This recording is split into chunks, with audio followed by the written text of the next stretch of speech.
Осындай әйел бақтын сатып алып үйге әкелгеннен кейін бірден жапырақтары салбырап қалып жатса, немесе су құйсаңыз да көтерілмей жатса, осы видеода сіздерге арналады. Қараңыздар, әйел бақтын әкелдіңіз, ешқандай топырақ жоқ, улы құнарды еш жерден ала алмайды, витамин ала алмайды, өзіне керегін ала алмайды. Мына жерде вообще топырақ жоқ, көріп тұрсыздар міне.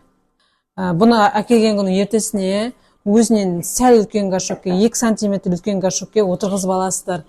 Сосын байқасаңыздар, әйел бақтың астында тесігі болмайды, жанында болады. Ол да қателік.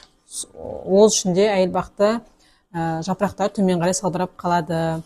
Ақпарат пайдалы болса, лайк басып отырыңыздар, және маған тіркеліп ұмытпаңыздар. Және тағы бір айта кететін нәрсе, күнде-күнде әйел бақтың жапырақтарына жылы тұнған су шашып тұрасыздар. Ал әйел бақты өзі суды 10 күнде, 15 күнде шөлдеген кезде ғана бересіздер. Шөлдегенде жапырақтар төмен қарай салбырап кетеді. Сол кезде су берсеңіздер, қайтадан бойын көтереді.